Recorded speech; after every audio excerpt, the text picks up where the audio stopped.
Dear friend, आपका अपना YouTube channel उत्तर जी की ट्रिक में स्वागत है।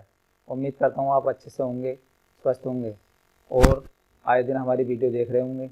आज मैं जो प्रैक्टिस सेट लेकर आया हूँ जूनियर असिस्टेंट और पीएटी के एग्ज़ाम को ध्यान में रखते हुए बहुत ही महत्वपूर्ण प्रश्न लेकर आया हूँ।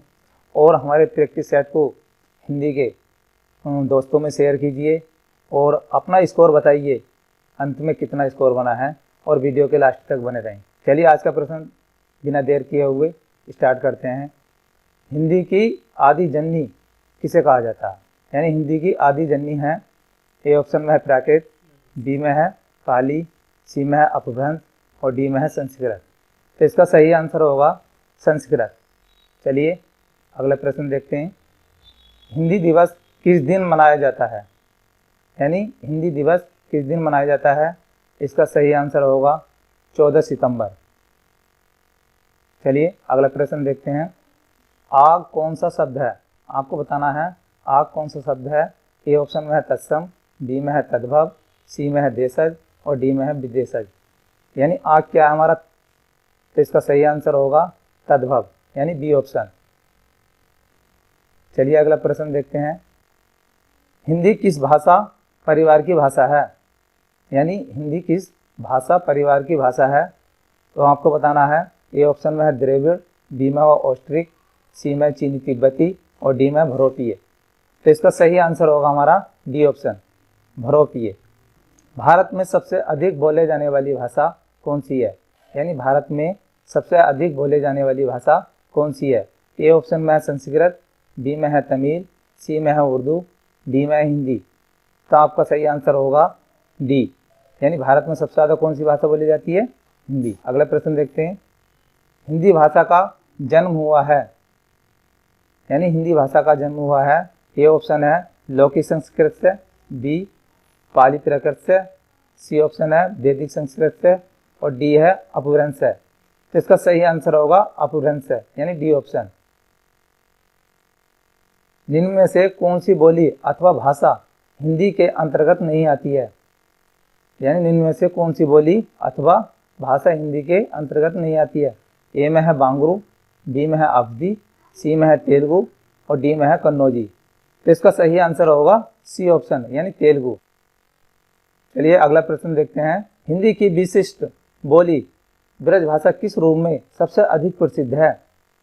आपको बताना है ए ऑप्शन में है तकनीकी भाषा, बी में है राष्ट्रभाषा, सी में है काव्य भाषा और डी में है राजभाषा। तो इसका सही आंसर होगा हमारा काव्य भाषा। भारतवर्ष में हिंदी को आप किस वर्ग में रखेंगे? यानी भारतवर्ष में हिंदी को आप किस वर्ग में रखेंगे? तो ए ऑप्शन में राष्ट्रभाषा, बी में विभाषा, सी में है तकनीकी भाषा, डी में है राजभाषा। तो इसका सही आंसर होगा डी, राजभाषा में। दोस्तों ये कई बार एग्जाम में पूछा भी गया है और एग्जामिनर की बहुत ही परसेंट क्वेश्चन है। ढूंढाली बोली है। ए ऑप्शन में है दक्षिणी राजस्थान की, बी है पश्चिमी राजस्थान की, सी है उत्तरी राजस्थान की और डी है पूर्वी राजस्थान की। तो सही आंसर होगा इसका डी, पूर्वी राजस्थान की।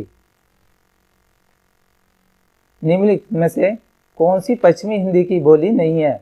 ए ऑप्शन में ब्रजभाषा, बी में है कन्नौजी, सी में है बघेली और डी में है बुंदेली।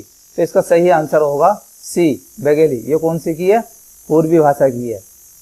चलिए अगला प्रश्न देखते हैं। ब्रजभाषा है, आपको बताना है ब्रजभाषा है। ए ऑप्शन में है पश्चिमी हिंदी, बी में है बिहारी हिंदी, सी में है पहाड़ी हिंदी और डी में है पूर्वी हिंदी। तो इसका सही आंसर होगा हमारा ए ऑप्शन, पश्चिमी हिंदी। निम्न में से अल्पप्राण वर्ग कौन से हैं? ए ऑप्शन में है कै, गै, बी में है थ, ध, सी में है फ, भ और डी में है ए, आ। इसका सही आंसर होगा ए ऑप्शन, यानी कै, गै। अल्पप्राण कौन से होते हैं? पहला, तीसरा, पांचवा। महाप्राण होता है दूसरा और चौथा। चलिए अगला प्रश्न देखते हैं। कै, गै, जै, फ ध्वनियाँ किसकी हैं? ए ऑप्शन में है दक्षिणी भाषाओं की, बी में है अरबी फारसी की, सी में है संस्कृत की, डी में है अंग्रेजी की।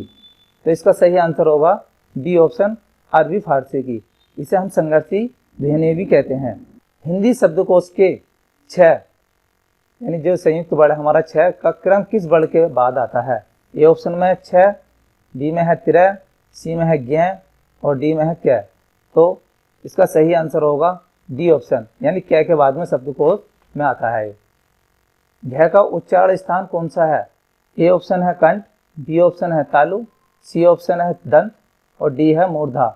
तो घ का उच्चारण क्या होगा? ए ऑप्शन कंठ, इसका सही आंसर है कंठ। चलिए अगला प्रश्न देखते हैं। युधिष्ठिर सबसे बड़े पांडव थे, यानी आपको बताना है युधिष्ठिर में शुद्ध वर्तनी कौन सी होगी। तो ए ऑप्शन में है युधिष्ठिर, बी में है युधिष्ठिर और सी में है युधिष्ठिर और डी में है युधिष्ठिर।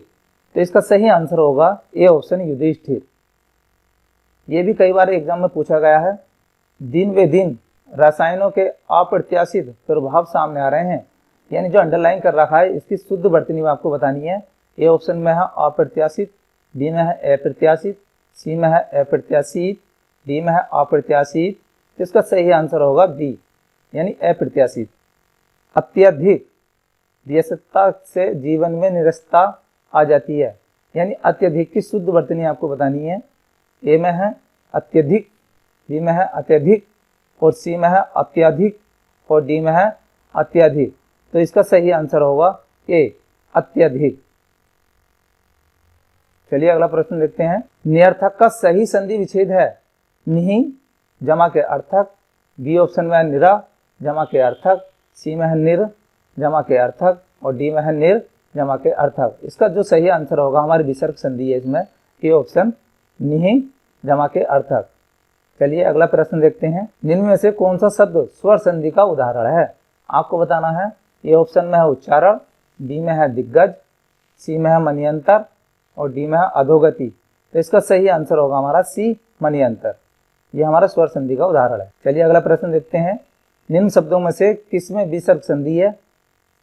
ए में है दुर्गम, बी में है राजेंद्र और सी में है उज्जवल और डी में है निश्चल। तो इसका सही आंसर होगा हमारा डी निश्चल। वैसे तो ए ऑप्शन में भी दुर्गम, इसमें भी विसर्ग संधि हो जाती है, लेकिन इसका जो सही आंसर होगा डी होगा हमारा। सावधानी, ये कई बार एग्जाम में पूछा गया है, समूह के एग्जाम में कई बार पूछा गया है और आने की संभावना भी है इसकी। सावधानी शब्द में प्रयुक्त प्रत्यय है। ए ऑप्शन में है दीर्घी, बी में है लघुई और सी में है आनी, डी में है धानी। इसका जो सही आंसर होगा वो ए होगा। चलिए अगला प्रश्न, आज का सेट का लास्ट प्रश्न है और आपको बताना है आपके कितने सही हैं। ईमानदारी से बताना है, कमेंट बॉक्स में कितने सही हो रहे हैं।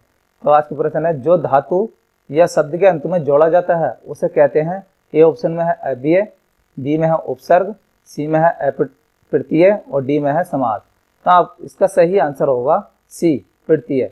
तो धातु के लास्ट में जोड़ा जाता है क्या कहलाता है? प्रत्यय। चलिए दोस्तों, कैसी लगी वीडियो?